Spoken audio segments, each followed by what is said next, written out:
میں M galleries تحریک point میں آپ کا استقبال کرتا ہوں۔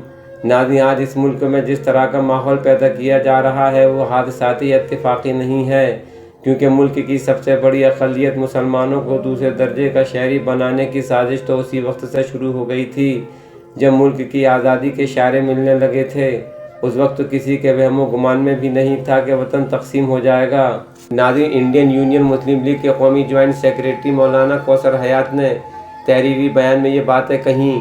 انہوں نے کہا کہ آزادی کے بعد حکومت سے قربت رکھنے والے کچھ مسلمان ہی لگاتار یہ ثابت کرنے میں لگے رہے کہ مسلمانوں کا ایک طبقہ تقسیم وطن کا مجرم ہے۔ وہ اخبارات جن کا کام ہی مسلمانوں میں خامی نکالنا ہے، وہ ایسی خبروں اور مضامین کو دلچسپی سے شائع بھی کرتے ہیں۔ اس طرح کے بیانات بھی گمراہ کن اور نفرت پیدا کرنے والے ہیں۔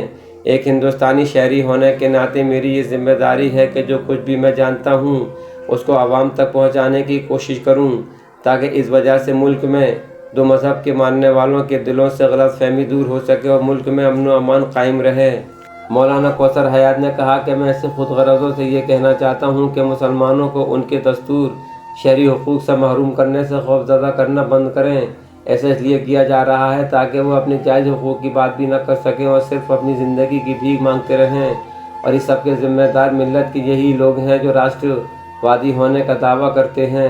ناظرین، مولانا کوثر حیات نے سوال اٹھاتے ہوئے کہا کہ 1885 میں کانگریس کا قیام عمل میں آیا، جس میں مسلمانوں کو خاطر خواہ نمائندگی نہیں دی گئی تھی، یہاں تک کہ سر سید جیسی عظیم شخصیت کو بھی دور رکھا گیا۔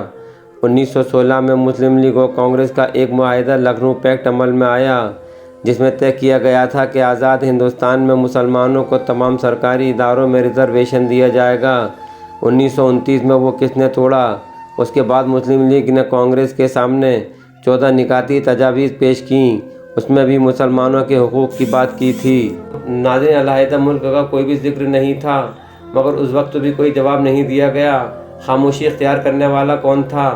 1937 کے عام انتخابات میں مسلم لیگ اور کانگریس نے مشترکہ طور پر حصہ لیا، مگر حکومت سازی کے وقت مسلم لیگ کو نظر انداز کیا گیا۔ آخر کیوں؟ 1946 میں تقسیم ملک کو روکنے کے لیے کیبنٹ مشن پلان آیا، جس کو کانگریس اور مسلم لیگ نے منظوری دی، لیکن اگلے ہی دن کانگریس مکر گئی اور طے شدہ پروگرام سے انکار کر دیا۔ آخر کیوں؟ ناظرین، آخر میں مولانا کوثر حیات نے کہا کہ مسلمانوں کو تقسیم وطن کا ذمہ دار ٹھہرانے والے پہلے حقیقت سے واقف ہوں، تاریخ کا مطالعہ کریں، یوں سنی سنائی باتوں کو آگے نہ بڑھائیں۔ ہندوستان کا مسلمان کل بھی اپنے ملک سے پیار کرتا تھا اور آج بھی کرتا ہے۔ ناظرین، آخرکار ہم یہی کہیں گے کہ ملک کی تقسیم کے حقائق کو پوشیدہ رکھ کر اس صفحے جھوٹ کی تشہیر کی گئی کہ ملک کا بٹوارہ مسلم لیگ نے کرایا تھا، جبکہ مولانا ابوالکلام آزاد کی کتاب انڈیا ونس فریڈم کچھ اور ہی کہتی ہے۔